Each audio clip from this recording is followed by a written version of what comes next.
Good evening. Welcome to South Asia Newsline. I'm Yeshi Chansom. Here are the top stories we are tracking for you on Tuesday, the 1st of September.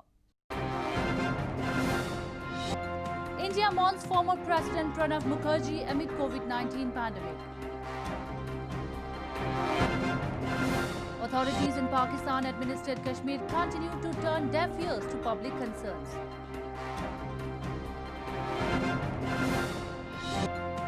And at least 3 policemen killed in Taliban car bombing in Afghanistan. And now for all the details. Amid widespread protests, the joint entrance examination for admission to top engineering colleges in India commenced with unprecedented preparations from Tuesday in the backdrop of the deadly COVID-19 pandemic. As millions of mass students set for the college admission exams, India's tally of coronavirus infections surged to nearly 3.7 million on Tuesday.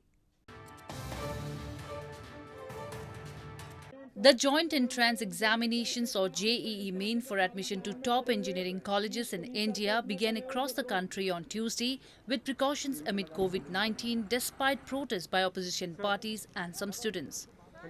Postponed twice due to the pandemic, about 958,000 aspirants have registered for the exam to be conducted from September 1 to September 6. The candidates in several cities were seen standing at a distance for the temperature check and had covered their faces with masks to contain the spread of the deadly virus.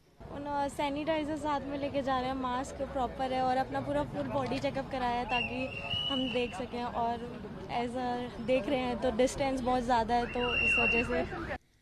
The number of aspirants per room has been brought down to 12 from 24 for the computer-based test, and the computers used in the first shift of the day will not be used in the second shift.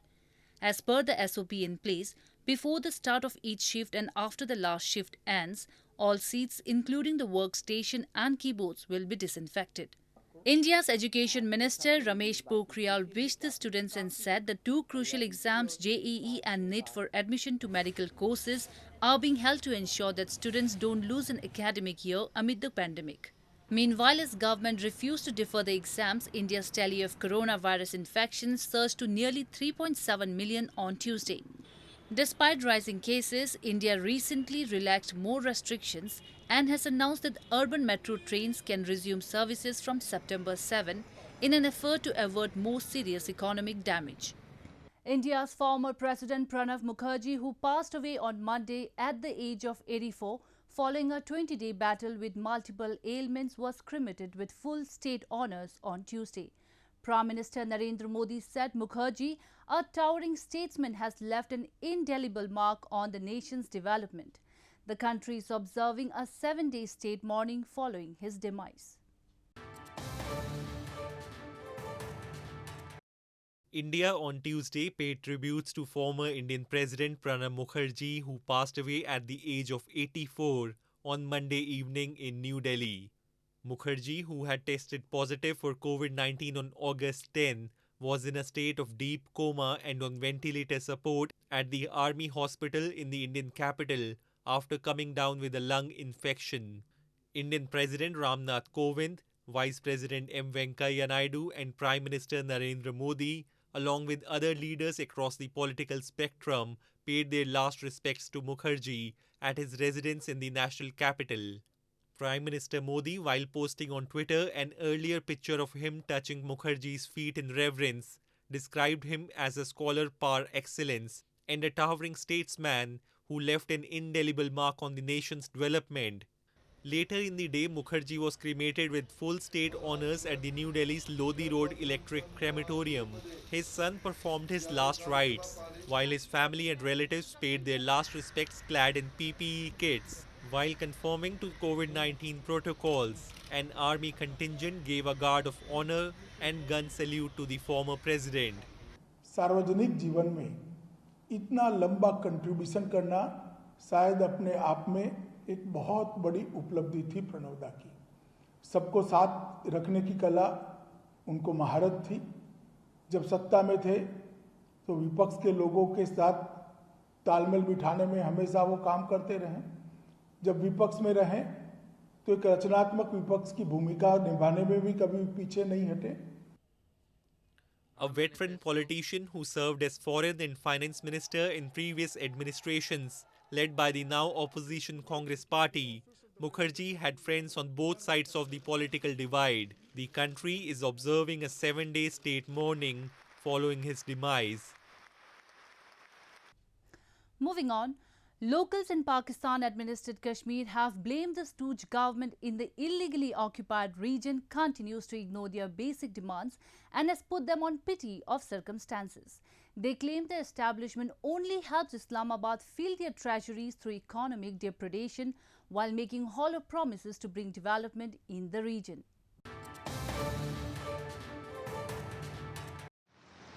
Locals in Pakistan-administered Kashmir have blamed the stooge government in the illegally occupied region has done nothing to address the public concerns over the years and has put them on pity of circumstances with no development in sight. Muhammad Altaf Butt, ex-candidate of the local assembly, said the Prime Minister of Pakistan-administered Kashmir, Raja Farooq Haider Khan, made a lot of promises, but only favoured his bureaucrats while completely ignoring even basic necessities and fundamental rights of the people in the illegally occupied region. हम मौजूदा हुकूमत जिन्होंने और राजा मोहम्मद फारूक हैदर खान ने बजाय आवाम के बेहतरी के लिए अपने ब्यूरोक्रेट्स जो उनके यार दोस्त थे या उनके वो किसी कबीले से थे या उनके किसी तल्लक वाले थे उनको कवानीन में नरमियाँ ला ला कर उनको वो पोस्टें जो नौजवानों का हक था उनके सियासी कारकुनों का हक था. Altaf Butt said the coronavirus pandemic also acted as salt on the wounds of the local residents as they faced shortage of essential medical supplies and even food during restrictive lockdowns. Locals have long accused there is a Prime Minister and President in Pakistan-administered Kashmir, but they are merely stooges who have been helping Islamabad fill its treasuries through economic depredation. In news from Afghanistan, Afghan officials and Pakistan's deputy ministers attended the second review meeting of the Afghanistan-Pakistan Action Plan for Peace and Solidarity in Kabul on Monday. Both sides discussed counter-terrorism, the expansion of bilateral economic cooperation, security cooperation and the Afghan peace process. The Pakistani delegation led by Foreign Secretary Sohail Mahmood urged all stakeholders to seize historic opportunity to put an end to the war in Afghanistan.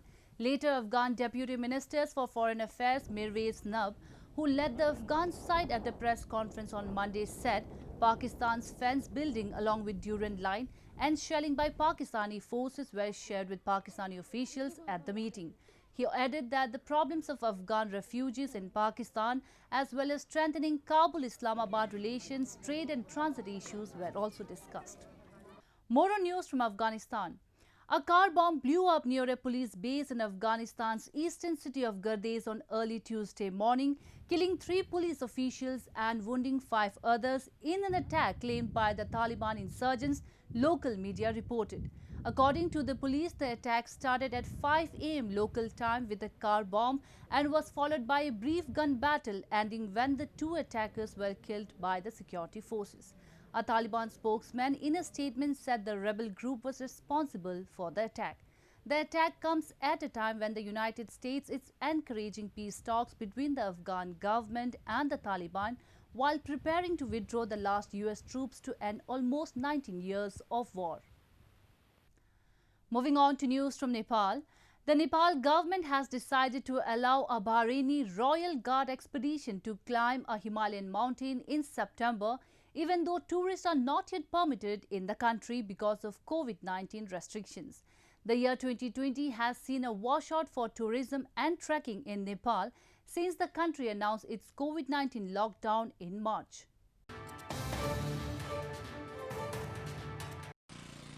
Nepal has given permission to a Bahraini Royal Guard expedition to climb a Himalayan mountain in September, even though tourists are not yet permitted into the country because of COVID-19 restrictions.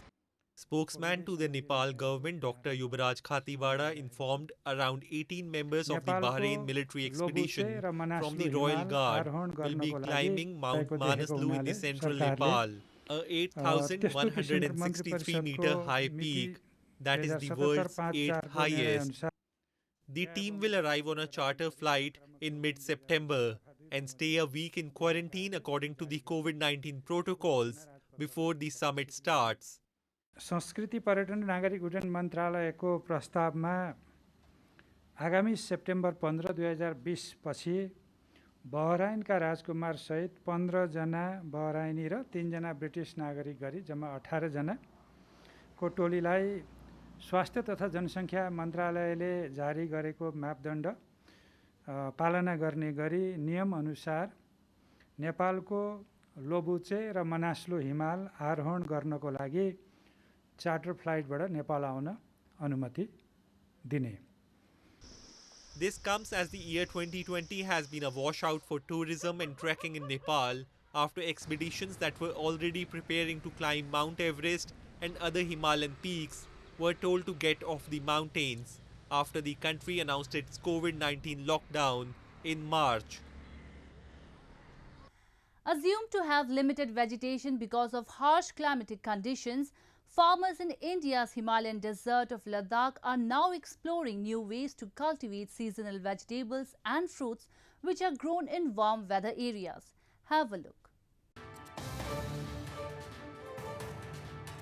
India's Defence Research and Development Organization, or DRDO, is helping farmers of Himalayan desert region of Ladakh to grow vegetables and fruits mostly limited to warm weather areas.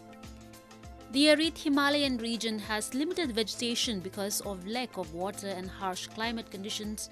However, with mulching method and other technological advancements with subsidies from local administrations, farmers are now growing seasonal vegetables and fruits too. Fay village, located around 7 miles from popular tourist destination of Leh, is the first in the region to try the new methods out.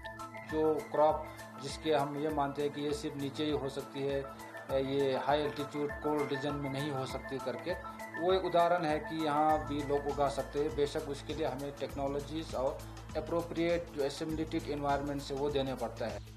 Farmers say that they are earning fairly well after being trained by DRDO and growing watermelon, that too without the use of chemical-based pesticides and fertilizers.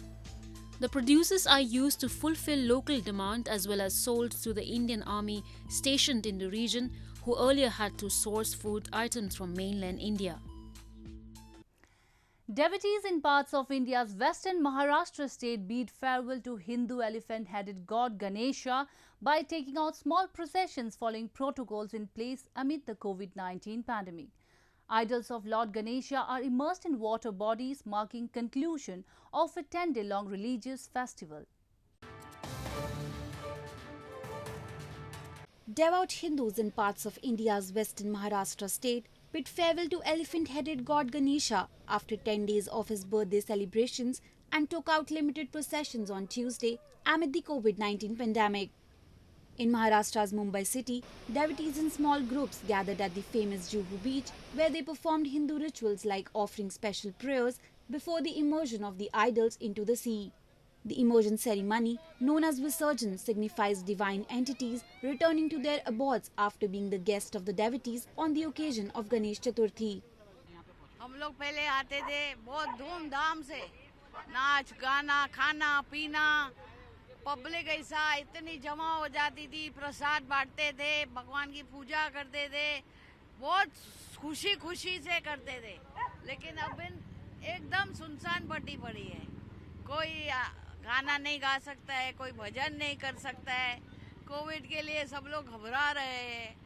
Meanwhile, in Pune city, people walked their way with the idol of Lord Ganesha on shoulders before the immersion amid chanting of slogans and beating drums.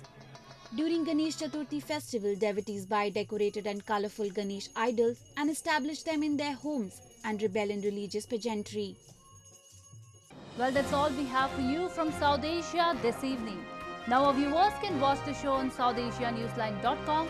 You can also visit us on Facebook.com/AsAsiaNewsline and follow us on Twitter @AsAsiaNewsline. That's all in tonight's edition. We'll see you same time tomorrow. Good night.